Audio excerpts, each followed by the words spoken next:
Hi guys, how you doing? Light crew. Late through, yeah.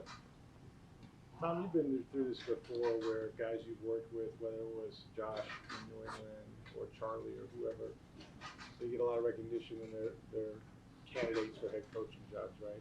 I don't need you to predict who's going to be the next guy here, but Byron Leftwich and some others have had an opportunity now, maybe for Jacksonville. So if you had a crystal ball and looked down the line a while, with Byron, are there qualities there that would make him a head coach one day?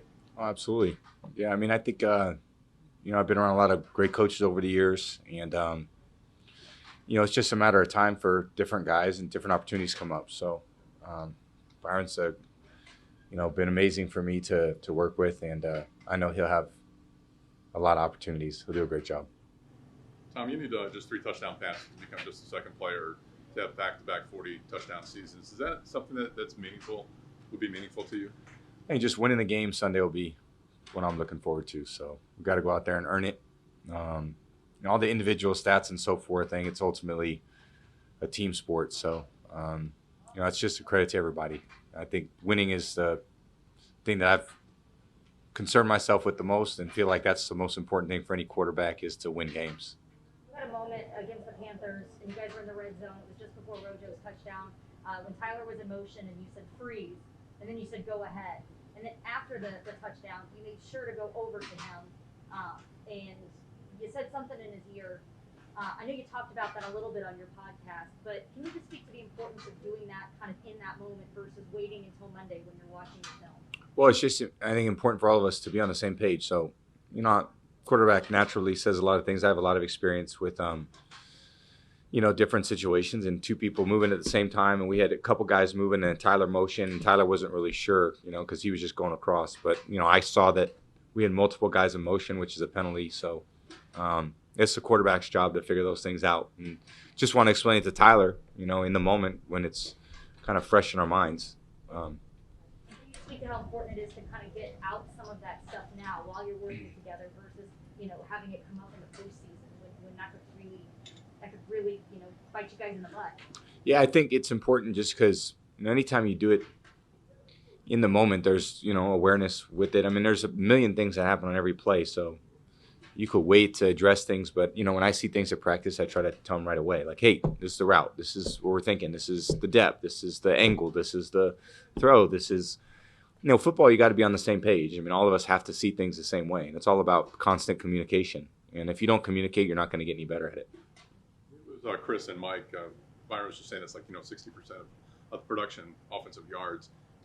Is the ability to get back to that level of production there still in front of you where guys have kind of stepped up and kind of filled in those roles, but also finding different ways to attack? Yeah, that's going to be important. I think everyone's going to have to play a role with, different people in and out of the lineup. And, we've had a lot of people in and out the last, at different times you got to adjust. So different players, Leonard, Chris, Mike, AB's been out for a while, Gronk. You just got to try to get guys to play a role and provide the level of production that allows you to go down and score points. And every week's going to be a little bit different. So, again, I don't think it's production. Production is really just a matter of scoring points to me. If we have to go 80 yards, we got to go 80 yards to get the ball in the end zone. If we get a turnover on the 10-yard line, it's still about scoring points. We don't have to produce as many yards to score points because the defense helped us out a lot. So it's really the ultimate team sport in that respect. You have to do the best you can do based on the circumstances and opportunities that you're provided. Each week, those are a little bit different with different players, and depending on how the defense plays, the special teams plays, or how the other team plays, those things kind of factor in differently to the overall, outcome of the game. Tom, how close were you with John Madden, and what did he mean to you? I obviously got to know him for a long period of time, doing bits being in the sport, and a lot of production meetings with him and shot commercials together. So I just had a lot of respect for him and what he meant to the game as a head coach and as an analyst. As kind of the amazing football legend. He meant a lot to the game. I think he entertained a lot of people. He brought a lot of joy to people's lives. So he was a great man, lived a great life.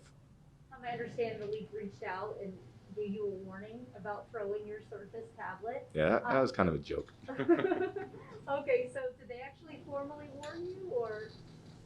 We just laughed about it. I think a couple guys. Yeah, I didn't get anything personally. No. Gotcha. And how does your family react when they see you so fired up like that on television? How do the kids react? How does Giselle react? Probably not great. Yeah, I mean, I think that's probably not the best thing to do, but it's yeah, I probably should control my emotions better. I could do better than that. A lot of games in MetLife Stadium or the Meadowlands. Yeah. What's some maybe your memories of that place? Is that a place you like playing in? Yeah, great stadium. Always have a good crowd. It's a really beautiful stadium. Great. Locker rooms and how you drive in and so forth. It's very spacious. So I remember being at the old one for a long time, and the new one was a long time ago.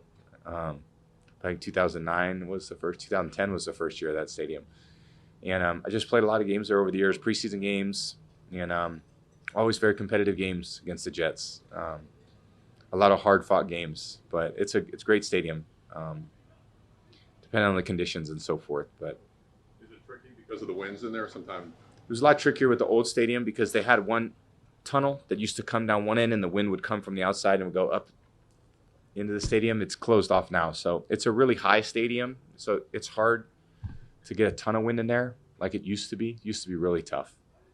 Not quite as tough anymore. Tom, going back to John Madden. Probably just jinxed myself. We're gonna get They 15 used degrees to and open up the sideways What winds. do I you do know. now? Yeah, they used to I open know. up the garage doors, didn't they? Yeah, When you were trying to kick or they throw. did. Yeah, for sure. Going back to John real quick, he thought in your first Super Bowl you guys should have played for overtime. And Charlie said he talked to him, joked about it afterwards. And did you ever get a chance to talk to him about going for the win and actually getting the W? I never did. No, but I obviously remember, it kind of set the stage for us. The fact that he thought, okay, we should not go down and try to score, but it was pretty cool, to be able to do it. And then, it was a great time in our life. It was a long time ago, but that was a very great memory. And again, I think he was such a monumental figure in the league. And, anytime you had a production meeting with him, you were on your stuff. You wanted to go out there and help him do the best he could do too. Thank you guys. Thanks. All right, take care.